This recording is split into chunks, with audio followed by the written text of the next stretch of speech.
السلام عليكم، مرحبا بكم معايا فيديو جديد ووصفه جديده. اليوم كنقترح عليكم واحد التحليه اللي كتجي كريميه ورائعه، يعني بمكونات اللي بسيطه بزاف وما كتحتاجش منكم مجهود اللي كتير. تنفعكم بزاف بزاف للصيام ديالكم وكتجي لذيذه بزاف. المهم نتمنى انكم تجربوها وتنال استحسانكم، لانها فعلا كتستحق التجربه ديالكم. واحد الطبقه اللي كريميه كيف ما غتشاهدوا معايا، والمكونات اللي سهله، غير بنصف لتر من الحليب تقدروا توجدوا تحليه للسحور ديالكم. بسم الله على بركه الله. هنا في المكونات غادي ناخذ بسكوي اللي يكون هكا يعني بالشوكولاته وتكون فيه الكريمه ديالو من الوسط. اي نوع ديال البسكوي عندكم، اي نوع كتفضلوا. المهم انا هاد البسكوي هذا هرمشته بهذه الطريقه هذه في الهاشوار. كيف ما يمكن لكم هكا غير دقوه بالمدلك هكا في شي بلاستيكه مباشره. غنوضعوا في داك الكؤوس اللي غندير فيهم التحليه، يعني بلا زبده بلا حتى شي حاجه. غنوضعهم في القاع ديال الكاس. المهم غادي نوزع الكميه ديال هذاك البسكوي، ومن الاحسن انكم تستخدموا هكا شي بسكوي يكون هكا بالشوكولاته. كيعطي واحد المذاق زوين. انا هنا استخدمت نوعيه برنس، كيف فيه واحد المذاق زوين ديال ما بين القهوه والشوكولاته، يعني كيجي واحد المذاق اللي زوين بزاف. صافي هنايا وضعت ديك الكميه اللي بغيت في الكؤوس، واحد شويه ديال البسكوي خليته غنحتاجوه من بعد. انا غادي نحتاجو نصف لتر من الحليب هو اللي غادي نحتاجو. غندير جوج كاسرونات، وحده غندير فيها 400 مليلتر والثانيه غندير فيها 100 مليلتر. المهم الكاسرونه اللي فيها 400 مليلتر ديال الحليب وضعت فيها جوج معالق ديال المايزينا اولا نشا ديال الذره اللي يكونوا ممسوحين كما شاهدتوا معايا، يعني نشا تكون هكا معلقه ممسوحه، جوج معالق وواحد شويه. عندي كيس ديال الكاكاو المر او ما يعادل جوج معالق هكا يعني ممسوحين ديال الكاكاو، وتقريبا درت جوج معالق ونص ديال السكر سنيده. يمكن لكم تضيفوا الحلاوه اولا تنقصوا على حساب الذوق ديالكم. صافي وهنا ضروري ما تحركوا هاد المكونات يعني قبل ما توضعوهم فوق النار، باش هكا داك النشا اولا المايزينا ديالكم ما تبقاش لاصقه في القاع ديال الكاسرون، وتجيكم هكا داك الكريمه ديالكم ما تجيش زوينه، وكتجي داك هذيك الكريمه عفوا كتجي لتحت وكتجينا كتحرق ولا كيجي فيها واحد المذاق اللي هو ما زوينش. المهم حركوا مزيان قبل ما توضعوا فوق البوطه، وكذلك يعني فاش توضعوا الكاسرون ديالكم فوق البوطه يعني تبقاو مستمرين في التحريك المستمر، يعني العافيه متوسطه حتى كتعقد لكم هذيك الكريمه ديالكم. المهم هاد الخطوات هادو كنشرحهم بالنسبه للبنات المبتدئات اولا هكا اللي غيديروا اول مره تحليه ويخافوا تلصق ليهم. ضروري ما تبقاو تحركوا حتى كتبان لكم الكريمه ديالكم يعني عقادت بهذا الشكل هذا.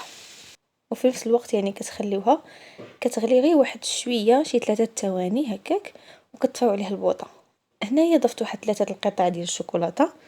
يمكن لكم تضيفوا اي نوع ديال الشكلاط، انا درت غير شكلاط كالا. المهم نتوما اللي عندكم شكلاط اللي كيكون فيه نسبه الكاكاو طالعه يمكن لكم ديروه. وغادي نحرك هذاك الشوكولاته مع الكريمه حتى كتذوب مزيان وكتنسجم.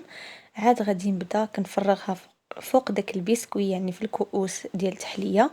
وفاش تبغيو تفرغوا هذاك الكريمه ديالكم فوق البسكوي يعني فرغوا غير بشويه هكا من الجوانب وتبقاو غاديين الوسط باش هكا داك البسكوي ديالكم ما كيطلعش للفوق، لان ما دايرينش هكا ما تبتناه بحتى شي حاجه يعني بالزبده ولا شي حاجه. المهم يعني كبوا غير بشويه هكا. انا كنعمر الكيسان غير حتى للنصف لان غنديروا الطبقه الثانيه ان شاء الله.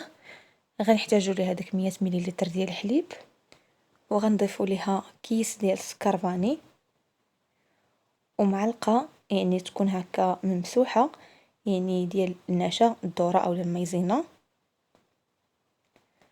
وكذلك غادي ندير معلقه واحد شويه ديال السكر سنيده، وندير القليل من القهوه سريعه الذوبان غير حبيبات هكا كطلع واحد المذاق زوين هاد التحليه هادي.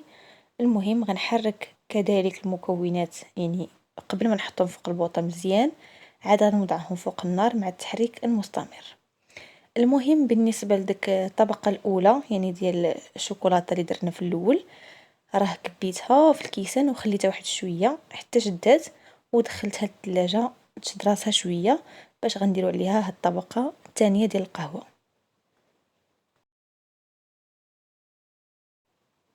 صافي هنا كما كتشوفوا من بعد ما عقدت لي الكريمه بهذا الشكل، غنطفي عليها النار مباشره. غادي ندير هاد الطبقه هذه ديال القهوه فوق هذيك الطبقه ديال الشوكولاته. المهم هذيك الطبقه الاولى كتكون تماسكات وشدات بهذا الشكل هذا كما كتشاهدوا معايا، كتخليوها حتى كتكون فيها واحد القشره وكتماسك واحد شويه، عاد كنديروا عليها الطبقه الثانيه ديال القهوه. وكنحاول انني نوزع هذيك الكميه على هذوك الكيسان بثلاثه. بالنسبه لهاد الكيسان هادو راه كبارين شويه ماشي زعما صغار. المهم نتوما الا بغيتو تضاعفوا الكميه ديال المقادير يمكن لكم، اولا يمكن لكم ديروا غير كؤوس صغر من هادو، يعني ليفيغين صغارين راه يخرجوا لكم هكا 6 ديال ليفيغين صغارين. وكطبقه اخيره يعني باش كتعطينا واحد القرمشه، واحد البنه لهاد التحليه هذه، غادي ناخذ هذاك البسكوي اللي تبقى ليا من الاول واللي خليت، وغادي ندير هكا واحد الطبقه اللي خفيفه هكا من الفوق، يعني غير باش كتجي كيجي واحد الشكل اللي زوين. وثاني حاجه انها كتجي داك القرمشه من الفوق. يعني هاد الطبقه ديال البسكوي ما كنديرهاش مباشره بطبيعه الحال يعني فوق الكريمه، كنخلي الكريمه فوق سطح العمل حتى كتشد راسها شويه، عاد كنبدا كندير هاد البسكوي هذا باش هكا ما تخلطش ليا مع داك الكريمه هذيك وتهود ليا لتحت. يعني البسكوي يهود ليا لتحت في الكريمه باش هكا يعني كل طبقه يعني كتبقى باينه وشاده الشكل ديالها. كيف ما يمكن لكم يعني ديروا واحد الطبقه يعني في بلاصه داك البسكوي ديال الغاناش، لكم الاختيار. انا هنا اخترت اني ندير غير البسكوي، يمكن لكم كذلك تضيفوا حتى الغاناش من الفوق. انا اكتفيت بهذا البسكوي كطبقه اخيره ودرت هكا واحد طريفات ديال البسكوي على شكل سيجار زينت به. يمكن لكم تزينوا باش ما بغيتوا. المهم هذا هو الشكل النهائي ديال التحليه من بعد ما بردات مزيان وتماسكات وشدت راسها كما كتشوفوا. كتجي رائعه بزاف لا في الشكل ولا في المذاق ديالها، كتجي كريميه ولذيذه بمذاق القهوه والشوكولاته، وكذلك حتى داك البسكوي كيعطي واحد الاضافه اللي زوينه بزاف. المهم هنا غنخليكم مع واحد اللقطه هكا فاش هزيتها بمعلقه كتشوفوا ان الطبقه اللي الفوق ديال القهوه يعني هكا شاده راسها، والطبقه اللي تحت كريميه ومعلكه وكتجي زوينه بزاف. انا اكيد الا جربتوها غتعجبكم وتعجب وليداتكم. الى اللقاء الى وصفه جديده وفيديو جديد ان شاء الله. دمتم في رعايه الله، والسلام عليكم ورحمه الله تعالى وبركاته.